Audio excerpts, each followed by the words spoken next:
you actually get more nervous when you realize it's, you know, it's showtime. Nothing standing between you and what you can do. Mark, give us a list of who's in this race. Well, obviously M5, the defending champions. This is their race to lose. I mean, they rode a 5:01 this morning. Stroke on that crew is Katie Wadden, also in that crew. Alyssa Devereaux, Jane Brody, Nancy Beaton, Amanda Ryan, Amanda Hancock, a veteran there. Spears Shannon Driscoll, and the coxswain is Dean Hammond. He's new to this crew. He is. New to the sport. Yeah, he's new to the sport as well. Also, the crew that finished second this morning is JAC. Paul Ring, coxswain. He's a veteran there in that boat. They rode a 5:20 this morning. Still, you know, a decent time, I have to say. In that crew, stroke is Catherine Kelly, Tracy Roach, Wendy Young, Jenny Wadden, Tina Hunt. We all know that name well. Paula Roberts, Bernadine Ring is the spear, as well as Allison Janes. And as I said, they rode a 5:20 this morning. And in stake 3, Steers Insurance, Jimmy Carroll. He is the coxswain there. Everybody knows Jimmy around the boathouse. Stroke of that crew, Carol and Cody. Also in that boat, Michelle Davis, Cindy Roach, Connie Duffett, Kimberly Horwood, Rhonda Bridger, and Spears Jackie Handrigan. You know that name, Siobhan. I do indeed. Monique Brophy, and the coach is John Handrigan, another name you know well around the pond. This is a crew coming up here who rode a 5:28 this morning. You'll know some of these names. 3 of them are with NTV News. It's Dawe and Burke. Coxswain there is Rick Kosh, well known around the boathouse. In that boat, Amanda Muse is a stroke. There's Teresa Butler, Danielle Barron, Megan McCabe, Heather Gillis, Amanda Butland, and the Spears, Tammy King, and Elizabeth Power. And that crew actually gave M5 a good run in Placentia. Just finished 8 seconds behind them there. In stake 5, in the Dictator, it's Cove Pharmacy. I should say Don Burke actually made it to the final tonight from the second race this morning, as did Cove Pharmacy. And in that boat, coxswain's Melissa Snow, strokes Melissa Doyle, Charmaine Wiseman, Alice Codner, Stephanie Bolger, Colleen Bolger, Tara Thomas, and the Spears, Megan O'Reilly, and of course the coach there is Clyde Tucker. So, I mean, really, for M5, it's their race to lose, but there's also another race, which is the race for second, I think, and about 10 seconds separating those crews, Siobhan. Yeah, I think that's where, from a racing point of view, I mean, the girls are definitely, I mean, you never like to say this, and you certainly don't mean to offend by noting that, as you said, it is M5's race more or less to lose, but beyond that, there's going to be an absolute dogfight, probably not open water between second place and fifth place. So that's going to be exciting. I have 2, 3, 4, 5 spectators there who are have a unique view of the boats as they're lining up to begin the Women's Championship race.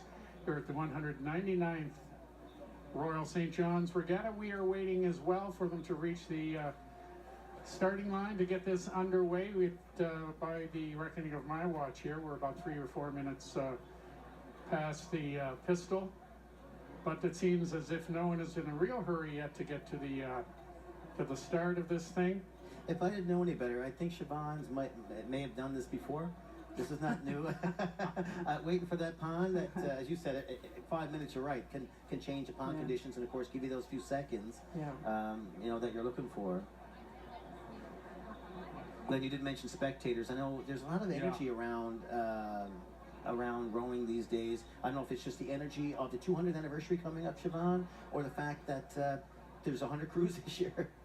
Well, that is, as you say, I think that's not the highest amount of crews that they've ever had in the 90s, when they went from a 4 to a 5 lane race to accommodate the explosion of crews. That was sort of the after effects of the Stockley Outer Cove battle through the 80s, significantly enhanced involvement, and especially on the women's side. Then a little bit of a lull, and now things seem to be climbing again. I guess this is the first, although not the first year historically, the first year in some time that they've had a triple-digit registration in the regatta. So, upwards and onwards. I think a lot of this is mounting anticipation, as you said, for the 200. As crews do get ready now, Siobhan, I mean, well, I mean, there's obviously a race plan for these crews. I know for an M5, for instance, are probably trying to have a shot at a record here, or the fastest time they can go. I mean, what is the game plan? Is it for a crew like that right now? Well, I think to say for the women's race, which is I mean, viewed as a sprint, although most sports wouldn't consider 5 minutes of solid aerobic work a sprint, but it is viewed as 2.5 minute sprints. It's just, there's no strategy. Just go for it. It's just flat out all you can give. I mean, that's it, you know. I mean, I think over the men's course, the idea of whether there's, you know, power tens and periods of time when you settle rate might be a little more of an issue, but on the women's course, it's over before it starts. So it's just all out. Not room for one stroke of error when you're trying to perform at the level that these crews are.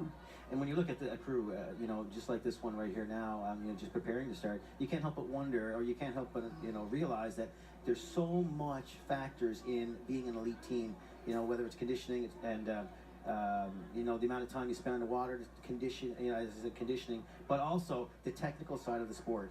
That's huge. I mean, that could be, as you said, the difference between a very good crew and a good crew. Yeah, exactly. You know, it's so, and it's luck, it's talent, it's, not to say, I got given a hard time by John Henrigan for saying it's all luck. It's not all luck. That's not what I said. I said, you know, it's preparation. You won't row well if you don't show up prepared, but you may show up prepared and not have the fortune to have what these crews have right out there now. Which is phenomenal conditions and just a perfect, you know, hopefully the opportunity to lay down a perfect performance and one that they'll be pleased with. But there's so many things, you know, so many things that can go into it. Long seasons of training can, you know, render certain crews susceptible to injury, particularly the older folks. But, but yeah, it all has to come together. And it has come together for these 5 crews, as you can see. And it's such a beautiful night here. As you can see, that picture is just gorgeous, and also you do notice there are a lot of people pondside. There is a big crowd here to watch these races. Well attended. Yeah, it's been well attended. The weather this morning was a little overcast. There was some drizzle this morning. Obviously, through the day, the clouds dissipated. The sun is out now. It is warm, and the pond looks good. And we're just eagerly anticipating the starters pistol to begin the Stirling Communications International Championship race, women's race. There are some of the people pondside, lakeside at this hour. They are also waiting and appear to be having a pretty good time with it. Those people dipping their feet. Yeah, they could very well be. One of the things we're also I'm excited about this year is that we're going to be seeing some drone footage live of this race. Now, you know, you guys are the aficionados when it comes to the racing. I'm a bit of an aviation nut when it comes to drones. I own one. I know how they work. I know their capabilities. I know how much fun they are to fly. And I'm looking forward to seeing, for the first time, I would expect, well, there it is.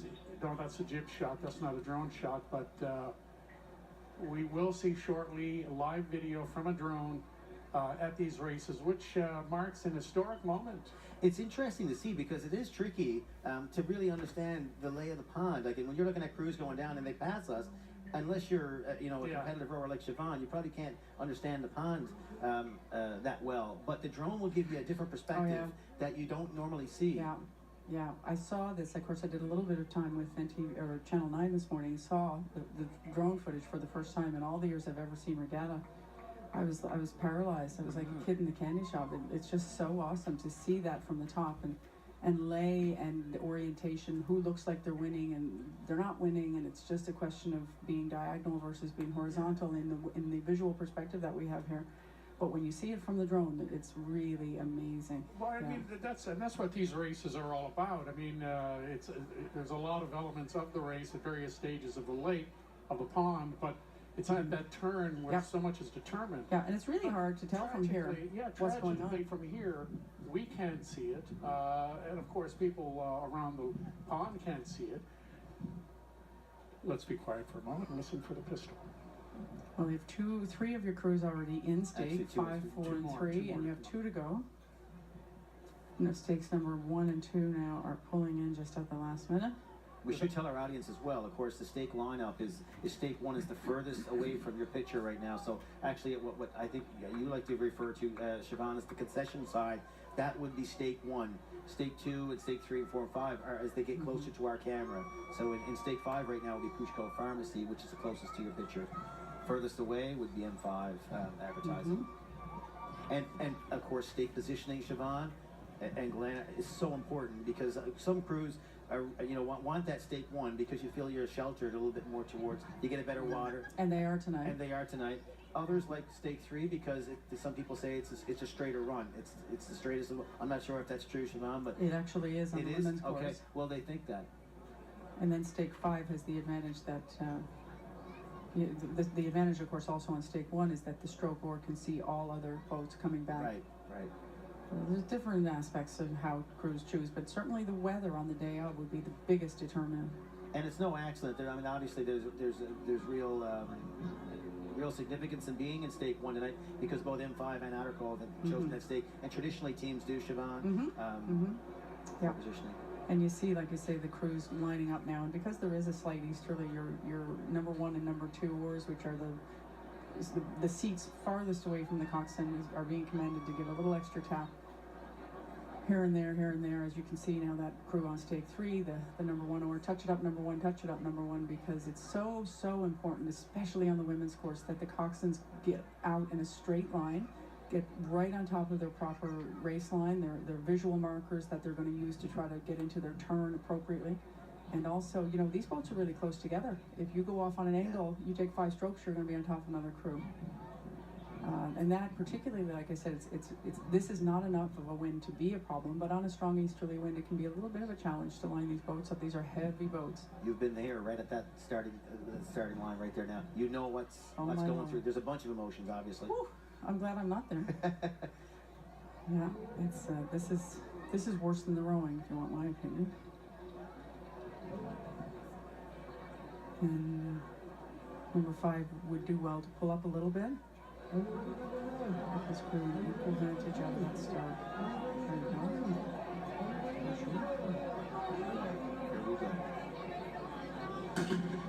And they're off. Interesting to watch M5, how strong they're going to be out of the gate here because they're going to lay it down here. Well, like you say, doing what they are planning on and likely going to do, they got to lay it down from stroke 1. There's no cat and mouse. There's no playing around on the ladies' course or the women's course, as they prefer to call it. That is a beautiful shot. You can see M5. You can see M5 to your far left there. Yeah. And you're right. They have to lay it down. And even though the talk is about the 200th anniversary, hey, they will take the magic tonight. If they can go and knock off your course record, Siobhan, at 4:56, they're taking a shot at it. Oh, absolutely. It's all along the line right here. As we did say, of course, M5 is the obvious favorite. With a time of 5:01 this morning, many think they're going to go under 5 in this race, but as well, in the other, as you can see, the other 4 crews, as we said, just 10 seconds separating them. Yeah, and I give full and 100% credit to M5 because they are in a league of their own, in some sense. But I can't help but saying, to have 5 crews of this caliber racing in a time that in many years in the past would have actually won a championship, it sort of speaks to the depth of the field, and I think that's not to be lost, even though a lot of accolades will obviously and rightfully go to the winning crews. Just being here, there are women in these 2nd, 3rd, 4th place boats who've been rowing for 15 or 20 years, and just being here is fantastic. There we have the historic drone shot, never before seen or used for the St. John's Regatta, known as 199th year. We have married aviation technology of the highest degree to something that is old as, might I say, dirt? Well, it's 200 years. This one. Well, like I said, I couldn't take my eyes off it this morning. Well, now, Siobhan, with M5 going into this turn, how crucial is that, obviously, to be under 5? It is. Yeah, it is. Yeah. I mean, how cliche it is and how often we've said that it can be won and lost, and is so often won and lost at the turn. So this is payday for these coxswains. There's so much more to what they do. The coxswain's role is quite complex, as I'm sure you realize. But one of the most important things that they're going to do today is what they're doing right now. And this is Dean Hammond, right? Dean has already got his women on the kegs at a 2:26. And they're pulling a nice tight turn. 1, 2, 3, and they're away in a 2:37, which is expectedly a little slower because they battled a little bit of an easterly wind. Generally 2:30 is the mark to hit to be coming out in a 5-minute sub-5 time, but that does not count for an easterly wind because they had a little wind battling going down and will have the advantage of that wind coming back. So they are still well within a zone, depending on what they can lay down here. This is a crew that interestingly has played around with their stroke rate all year, and for those that are avid regatta followers have noticed that the girls have been working on a few technical things, trying higher rate, trying the lower long rate of the old Stockley crews, trying to just figure out what their sweet spot is. They certainly found their sweet spot this morning. Katie Wadden, the stroke of this crew, was Yeah. knocked on the door before. I mean, I think there was just a second or two behind your 2003 crew. She was with CompuSalt, I think, in 05 when that Yeah. happened. And they are, yes. oh my goodness, they're making some distance here. Yeah, with a commanding lead coming well inside now, and they'll be back on top of us under 4. So they're pulling it. So we know they're in striking distance, Glenn. Oh yes. The course record is 4:56. That's from Oz FM back in 2003. The stroke of that crew is sitting with us right now, Siobhan Duff. And Siobhan, it would mean mixed emotions for you to see this record Oh, fall listen. after 15 years, but it's close. But it's probably the very best thing that I'm handcuffed up here.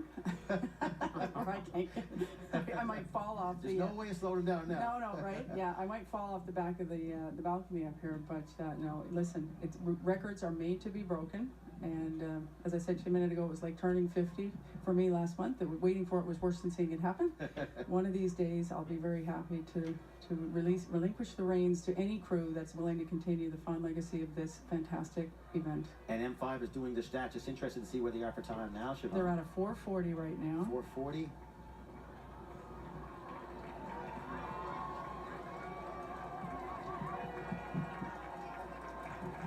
And I'm not going to lie, it's going to be close. It's gonna be certainly close. going to be under 5. It is close. We are at now 5. Oh, they're at 4:58.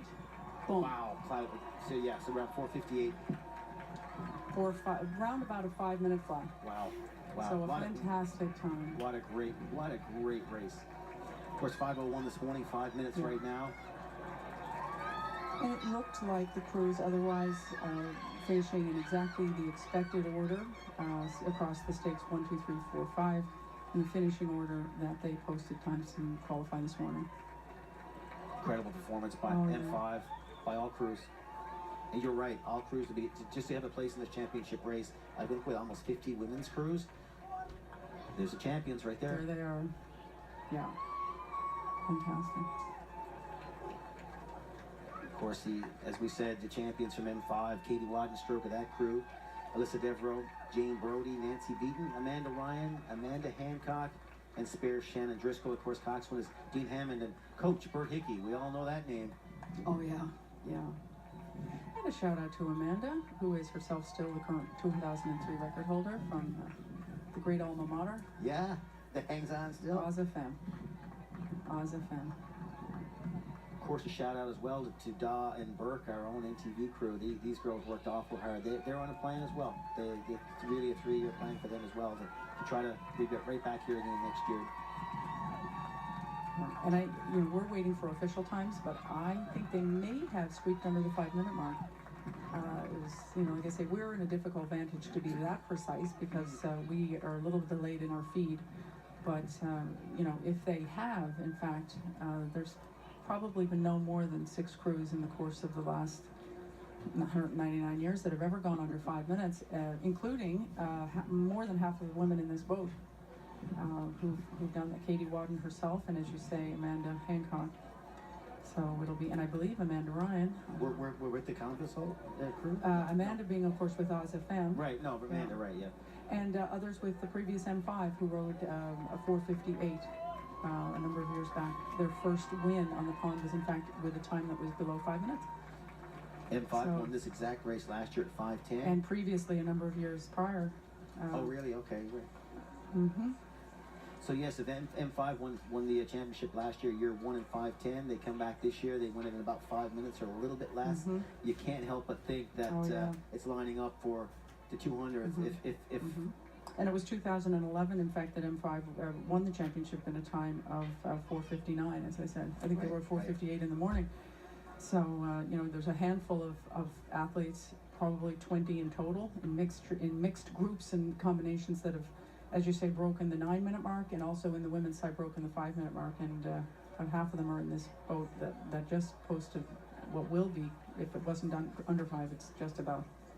As you see the crews heading in, and of course M5 heading to the winners. Oh yes. Winners. You can't help but think that it's very much a job done for them. They came out this year with the intention, obviously, to win championships, but also make a statement as well. And I think they did in this race. Yeah. That they're obviously one of the best crews of all time. Yeah, exactly. Exactly.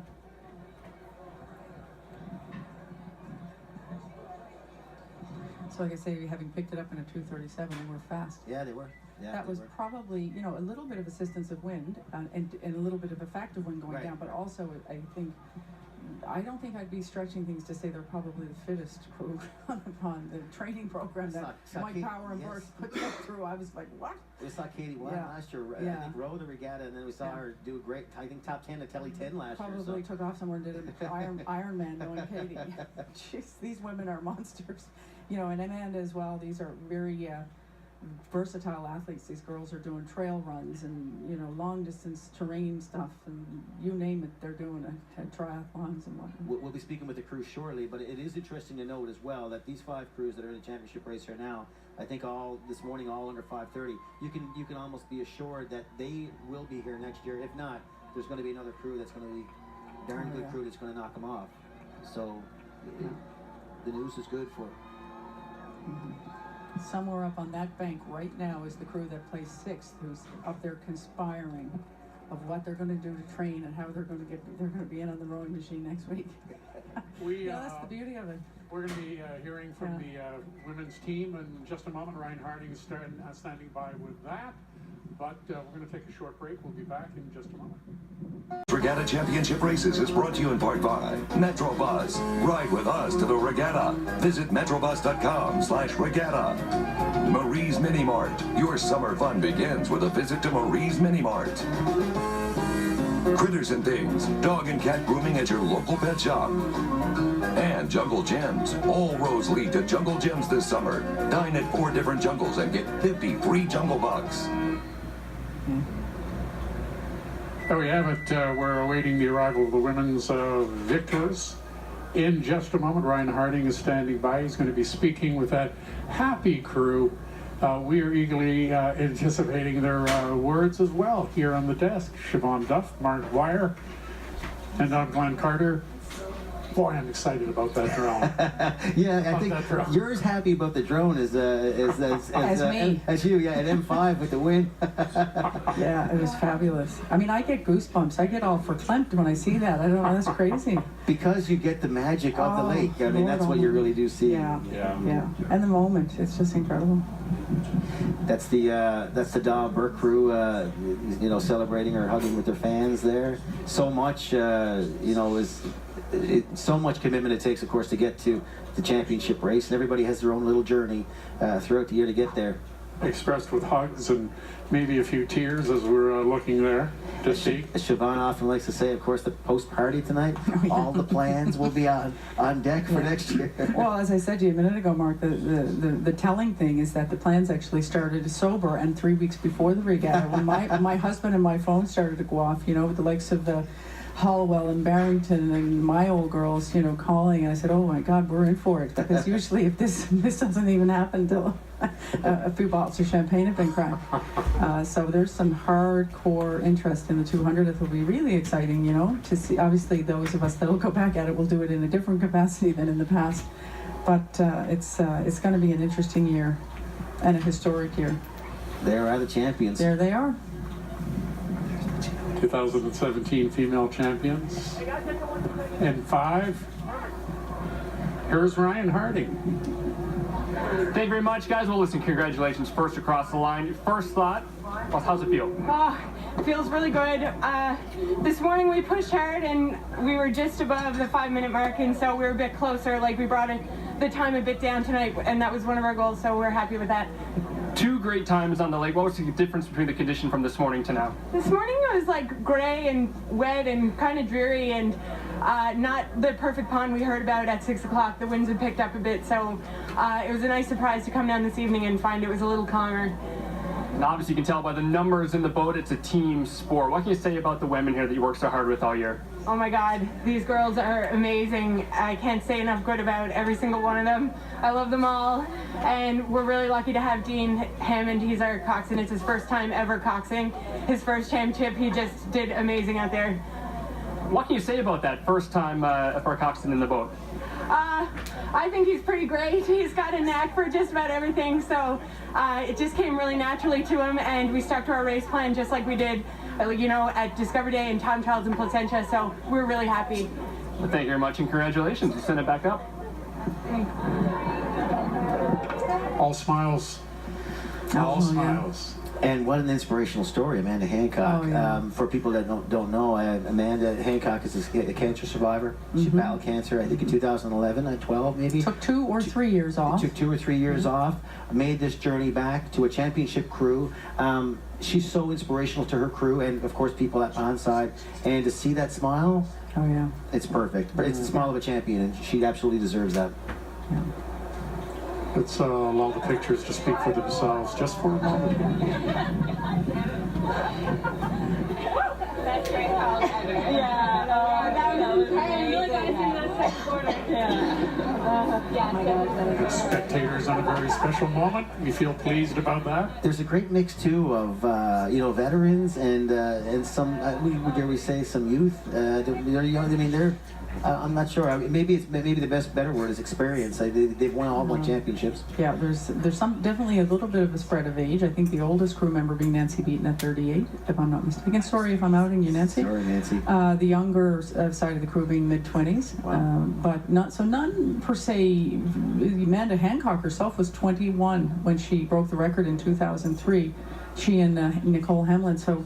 But all experienced, even the youngsters in that crew are probably got 10 years under their belt. So there's no inexperience there for whatever youthfulness they may even Katie have. Wadden, of course. These are all these. Yeah, Katie's got 15 years. These are all slaughters, right? These are former Yep. slaughters. Yep, I believe all but one. That made the transition into Yep, what we call fifth seed. Exactly.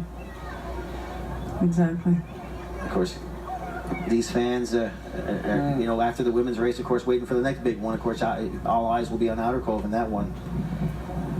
Oh yes. Yeah. And you know, you're looking at another 20 minutes before the start of that race. This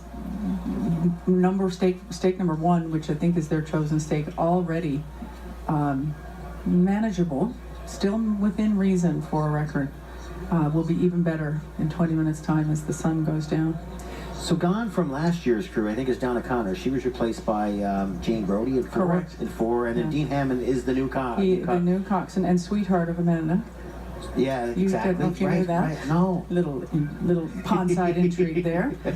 She lovingly. I mean, you got to do one or two things, right? With significant others, you got to either bring them in or you got to get rid of them. Oh, okay. I mean, that's just from my own experience. Okay. Well, I mean, it's a love-hate, you know. Well, no, you know, families pay an enormous price in this sport. They do. So if you can, I think it may have actually gone the other way. He may have said, if I can't beat him, I'll join him. It might have been actually a willing involvement on his part.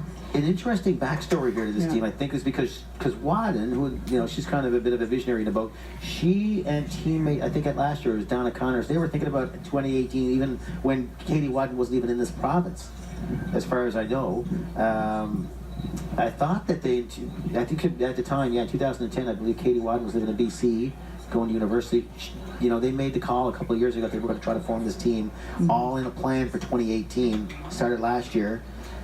With 2 years down and 1 year to go, you can't help but think if things are lining up just exactly as they planned. I suspect they are. Yeah. The record will hold for 1 more year in the Duff. Oh my goodness. Family. Yeah.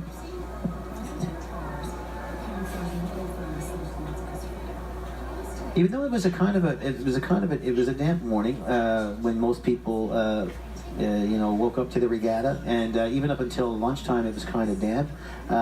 Some of the rowers thought it was really, you know, solid conditions, but it turned out to be a beautiful evening and a beautiful afternoon. So it was a win all around, it seems. Yeah, it was a little drizzly this morning, but as you say, we saw 3 of the 4 seasons, and as we so often do here today. And I was looking for a hairdryer and a cooling blanket this morning, but it's absolutely gorgeous this evening. Good news for the regatta in that 100 crews are here. First time since the 1990s that 100 crews have been involved in the regatta.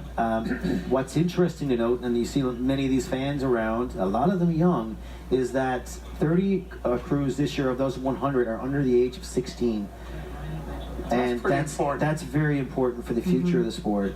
I will still say it concerns me that I don't mean to sound like a chauvinist when I say this. It does concern me on one level that 3/4 of those crews are still female. Yeah. And I don't say that to diminish the importance of the female side of the participation, but I think I'm a big believer in equity, and I think that, and again, we've talked so many times over the years about the challenges and the other competing interests that draw young boys away from, they have so many opportunities, hockey and so on and so forth, but I think I as much as it's wonderful to see the number of squirts and juveniles, I will be even happier to see them being able to grow both the male and the female side. A bit more gender balance, you're right, and that would make it so much better.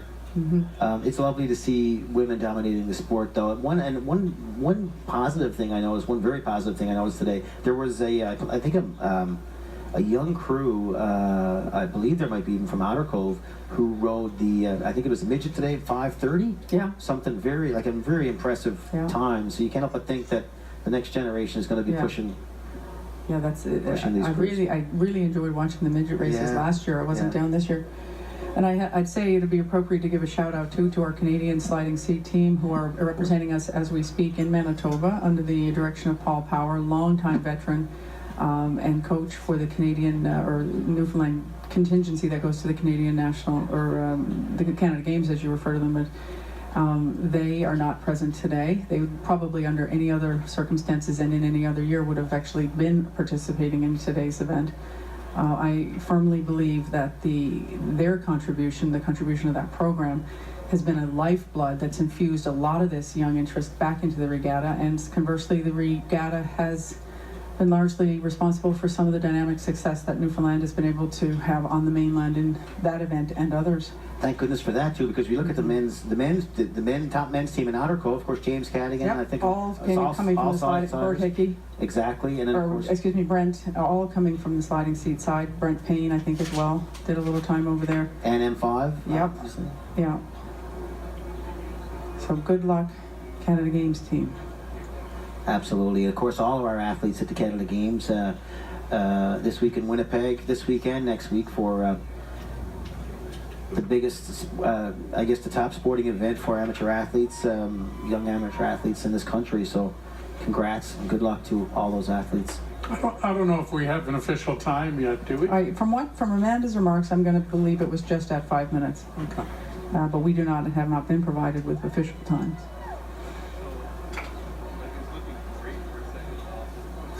Waiting the start of the men's race now. A few minutes away.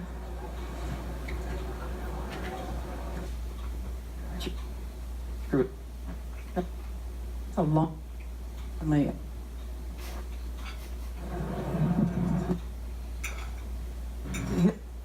Keep your time. We always joked if we'd been paid 5 cents. Teams are jockeying for position right now. Yeah. Glenn, Outer Cove, of course, in State 1, the first away from your pitcher.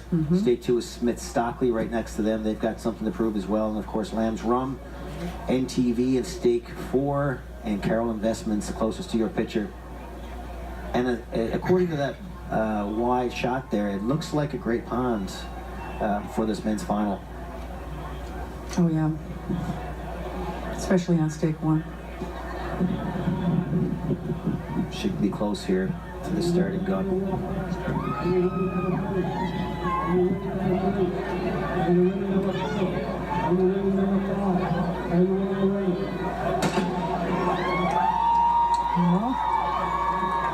No going back now. It's clean. There's only one way to get back, and it ain't pretty. And there's that drone shot. Outer Cove looks strong out. Yeah. Oh wow. It sure did. And that is an incredible picture of a view that people just have not seen before. Should give you the lay of the course here. Outer Cove, of course, as we said, stake 1 to your left. Mark Hayward's the coxswain of that crew. Stroke, Brent Hickey, Brent Payne, James Cadigan, Daniel Cadigan. James and Daniel, of course, are brothers. Mark Perry, Colin Stapleton, and the spear there is Craig Whittle. Craig Whittle, everybody knows Craig. And in stake 2 in the Smith Stockley, and they are in the of course, it's John Barrington's this is the Barrington crew, really. Coxswain John Barrington, senior. Stroke is Patrick Barrington, Gerard Barrington, Ian Power, Mike Radovsky, John Barrington Jr., and Robert Lacey. I should mention Outer Cove, of course, is coached by Burke Hickey. Ken Power is the coach of the Smith Stockley crew. In stake 3, Lamb's Rum, that's Mike Shea is their coxswain. Stroke is Chris Quinton. Also in that boat, Adam Shea, Gary Collins, Derek McDonald, Brian Cook, James Halley, and the spirits are Kevin Hogan and Paul Huzzy, and of course the coach there is Jim Ring. And if we're looking at this picture here, it looks like Smith Stockley's keeping with Outer Cove. How far in are we, man? Siobhan? We're at about 1:35. They're just coming. They're within about 30 seconds of the women's turn. That'll be their first quarter marker, and it'll be their first real idea of how they're doing with time. And yeah, that's to say, wind conditions are hard to judge, so it'll give them a better idea of how much effect that what small bit of wind is out there is actually having on their boat speed. In stake 4, which is second to your right there, it is NTV. Of course, Derek Mercer is the cox of that crew. Stroke is Donnie Decker. Also that crew, Dexter Decker, Jarvis Stead, Chris Roach, Blaine Edwards, Eddie Shearer, and the spears are Mike Mullally, Jordan Porter. Tony Barrington's the coach. Of course, Tony is a longtime staffer at NTV, producer, cameraman, an all-around great guy. In stake 5, Carroll Investments, as we spoke about earlier, is Jimmy Carroll's crew. Coxswain there, John Handrigan, Russ Moores, Jimmy Carroll, Owen Brophy, Sean Brophy, Gary Squires, Steve Ring. Spears are Ross Poole and Derek Mercer. And there's your field. And it looked like Outer Cove's tip nose of the boat went through there in about 207, 208, which reflects a little bit of the easterly wind. So the wind they just rode through will be the most intense, none of it being terribly intense, but that'll be most of the wind that they'll encounter will be that way down, most westerly quarter. So they were, interestingly, only about 3 or 4 seconds, as you say, less than a boat length, no open water between them and NTV. So NTV are certainly hanging on and giving them a run down the lake. As is Smith Stockley. Smith Stockley. Or excuse me, as Smith Stockley, is keeping with Outer Cove, and that's probably a good thing for Outer Cove as well. I think so. And there's a tremendous, as you know, looking at the names, amount of experience in that crew. I don't know from talking to John Sr. if that crew's been training this particular year at the level of intensity that they have in past years. But they have a lot of experience and a lot of talent. And they are a proud bunch. Oh, and goodness. They will, they'll die on that oar, just for pure pride. Yeah. And of course, John Barrington Sr. was one of the, probably the most celebrated men's oarsmen here at Kitty Witty. Outer Cove looks like it might be making a little distance now, though. Yeah. Yeah.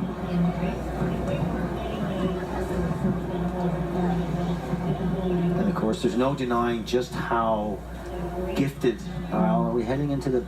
We're at about 4 minutes there now, and you will likely see, if they're going to be doing anything time-wise, we're going to see them down and solidly on that turn at about 4:30, and I think they're there.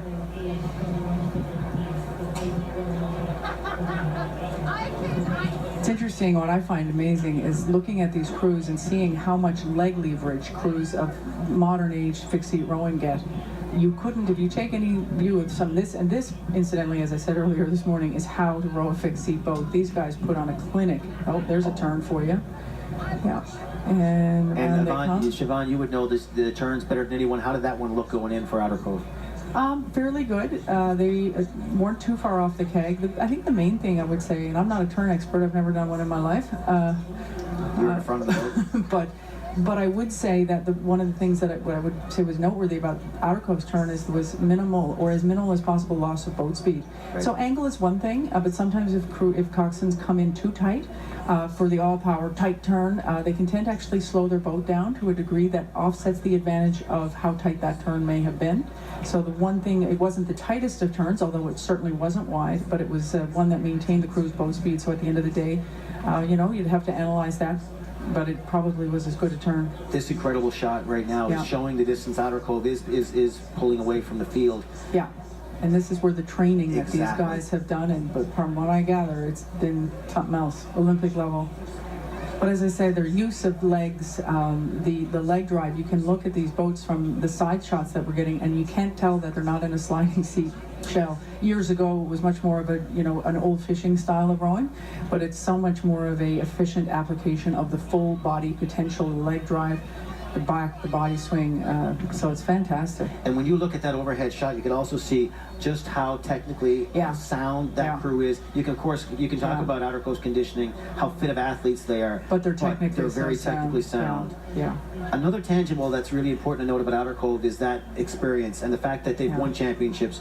James Cadigan in this boat has 8. Yeah. 8 championships. For as young as they are, there's such a depth of experience. It's unbelievable. James Cadigan has 8 championships. His brother Daniel has 4.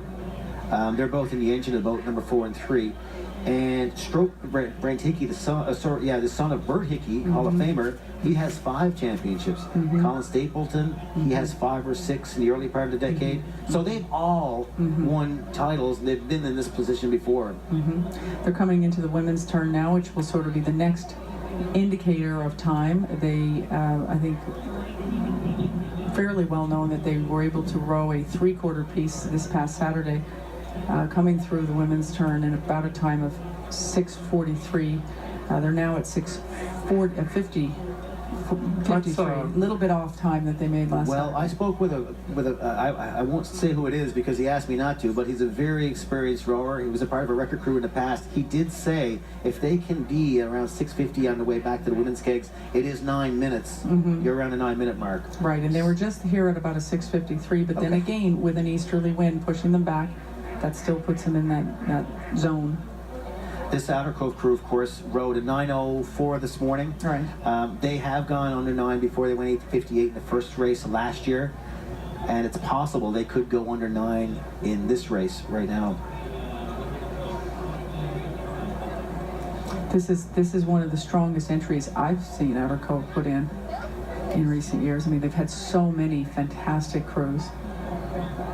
This is a special crew, you're right. They're almost robotic when you see them. They're robotic, they're trained, they're experienced, and and I guess it's as good a time to mention they are rowing on a bit of a mission this year with the loss of the Cadigan's father, Ronnie, who is, is definitely the angel in that boat this year. He is such a beloved, was and always will be such a beloved member of the rowing community and supporter of the regatta, and they all have definitely, I think there's raw and mixed emotions for these guys. They're rowing this race tonight. for Ronnie. They're absolutely rowing this race for their father. With the hashtag 10 for Ronnie. Yeah. And so this is emotional. it sure is. I saw a post from Daniel earlier today. They were rowing this race for his dad, James and Daniel's dad. Perhaps one of the nicest human beings ever. Ever, yeah. And this crew, And they're well inside now at 8:42. So they're going to be right on that 9-minute mark. you can hear the applause. It's incredible. They have a large fan base here. Let's go with that. Keep pushing, gentlemen. And There they go, 8:57. 8:57. Wow. Good job. What an incredible time. 8:57. Unofficial 8:58. So definitely solidly under, I think, maybe even another second. I think I was a little late on the start with my little personal stopwatch. But I would say for certain under 9. Was there any doubt Outer Cove would win the championship? For many, the question was, how fast would they go? 8:58, Siobhan, like we talked about with M5 earlier, you can't help but wonder, with the 200th anniversary next year, could this be... And coming in number 2. 9:31, 9:32 range for Smith Stockley Club, NTV. Coming in and very close to their desired time of 9:44. So good job, fellas. Yeah. Is that your boys? No, that's Lambs. Oh, that's Lambs. Oh, I'm sorry, Lambs, my yeah. apologies. Yeah, that's Lambs. Didn't see it. Both 2 crews under 9:40. And then, of course, this is the NTV Oh, crew there's here. NTV. They will Okay. come in at about 10. Little over 10. Little over 10, but 12 seconds faster than they were this morning. There's Outer Cove. You can see the little number on the back of their jerseys there. 10. Number 10. And of course, that's for Ronnie Cadigan, number 10. Probably the most celebrated hockey player ever to come out of Outer Cove, and I shouldn't say probably, he is. Of course, he scored that magical goal in 1979 for Shamrocks to win a herder, and he's well known for that. And his boys, Daniel and James Cadigan, are so proud of their dad, and to win this race for him, it's so special for them and for the community.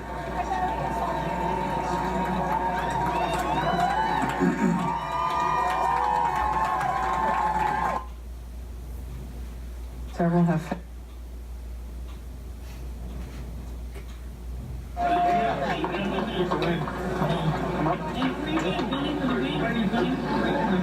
Hey guys, I got a quick question here for you. Congratulations, first of all. Second of all, great time. Unofficial, looks like it's going to come in under 9. How did it feel? It felt amazing. I mean, you know, we went through a lot of stuff this year and had a windy pan this morning, but all in all, it's absolutely amazing. Excellent. Now, right on the front it says Outer Cove. What does it mean to row for that community? You know, the support that we get from the town of Logie Middle Cove, Outer Cove is unbelievable. All the fans out here enables us to do what we do, so we owe a lot to them. Now, I noticed that you all have the number 10 on your back. Can you tell me a little bit about that? Yeah, two of the boys, James and Dan's father, passed away about a month ago or so, and he was a well-known body in the sports community in Outer Cove, and you know, it's just remembering Ronnie and pushing for him and all the other people who can't be here today. Perfect. Well, thank you very much and congratulations. There, you were right. They were pushing for Ronnie.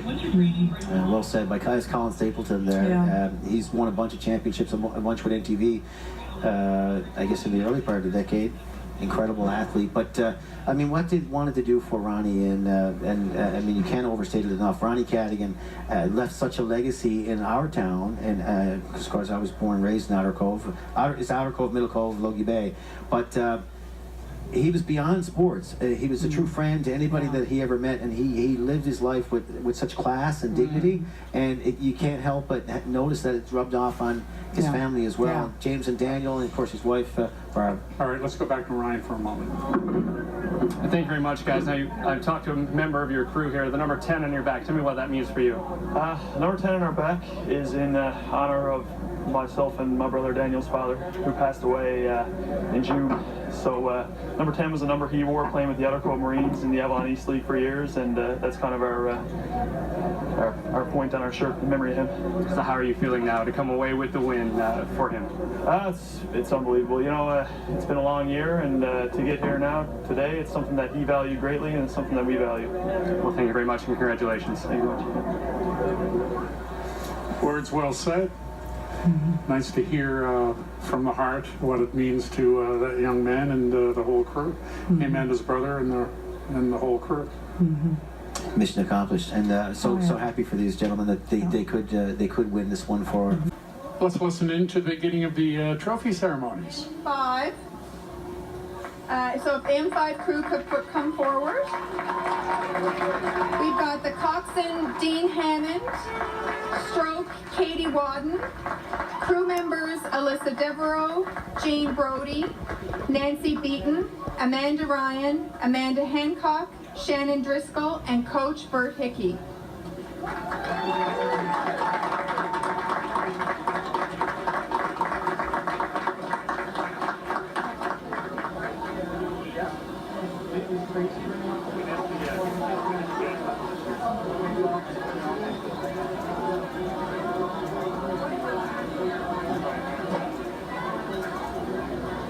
Once again, ladies and gentlemen, your female championship crew of the 199th Regatta, M5. Coxswain Dean Hammond, stroke Katie Wadden, crew members Alyssa Devereaux, Jane Brody, Nancy Beaton, Amanda Ryan, Amanda Hancock, Shannon Driscoll, and Coach Bert Hickey. Presenting the gold medals on behalf of the Stirling family is Karen Stirling, and Karen will also be presenting the Kim Stirling Memorial Trophy.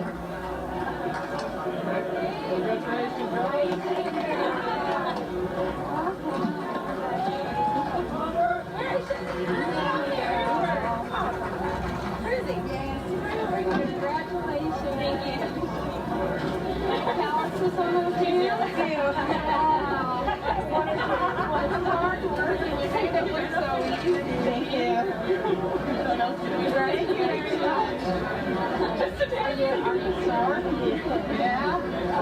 course tomorrow. Yeah. Thank you so much. It may not look so easy, and I know it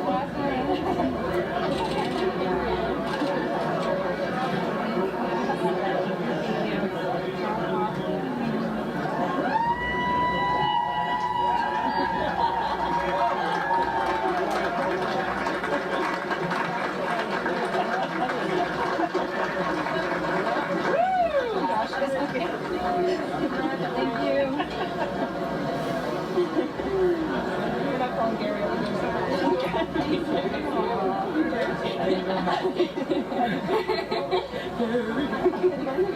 It's Burke. There's one more over here. And Gerry, want to forget here. Okay, do you want to call us home still? I think there's this sponsor from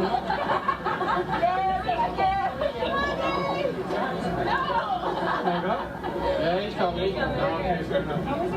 Yeah, he gets him coming. I was a bit surprised. Here it goes.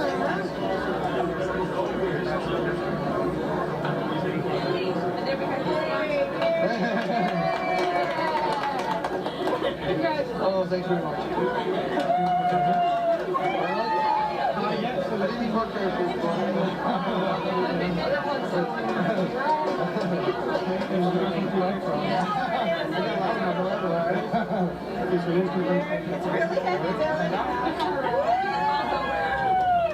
great job, Bill. Thank you. Who wants to clean?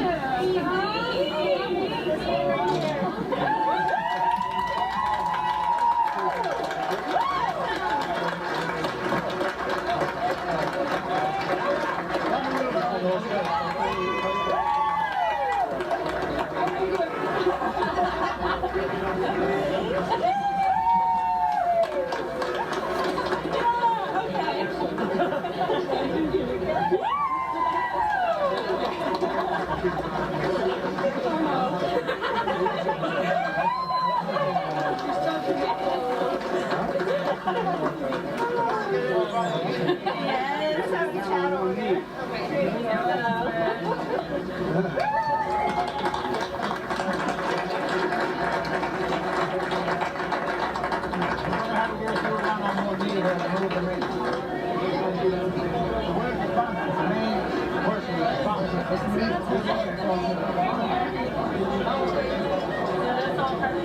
That's right.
You know, you talk about trophies, and that is a beautiful trophy. In honor of Kim Stirling, daughter of Jeff Stirling, who was killed tragically back in the 70s.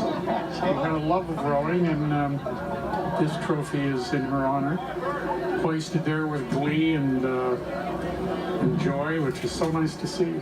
Jeff and Joyce were so proud of that trophy, and to see the magic on their faces after winning that championship brings them so much pride, knowing that their daughter's legacy, of course, lives on through this great trophy, and it's exactly as it was intended. And as you see at M5, a snapshot in history. It's that's a picture that will likely hang on their walls in their rec rooms for forever. And Siobhan, this never gets old, I'm sure. You've won many. And that is, in my experience, the most beautiful trophy that I've ever had the honor of having my hands on.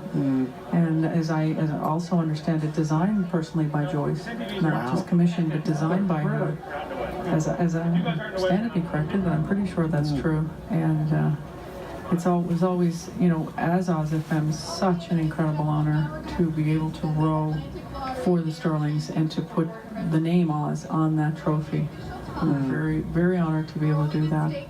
With a time of 8:59. You're right. The Stirlings have a passion for this sport. Oh, and a generosity. And a generosity of the sport that's incredible. Yeah.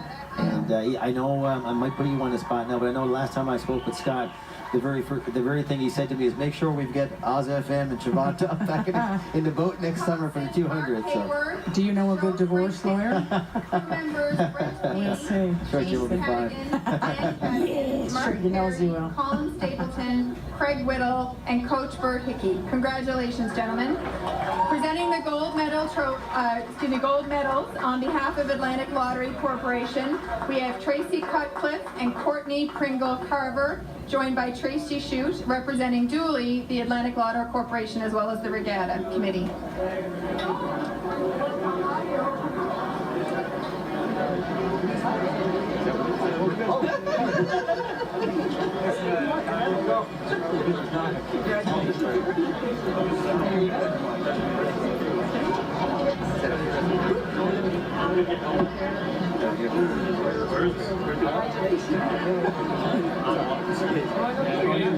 Thank God.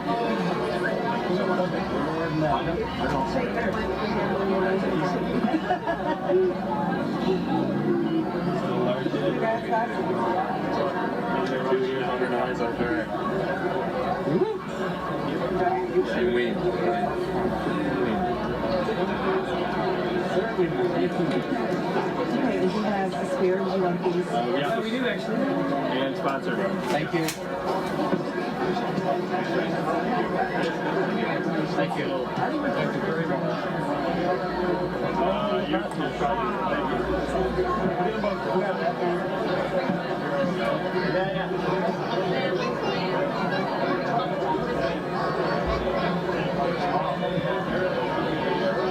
And presenting the Molson Gerry Angel Memorial Trophy on behalf of the Gerry Angel family are Bob Angel and Pat Angel. Congratulations, gentlemen.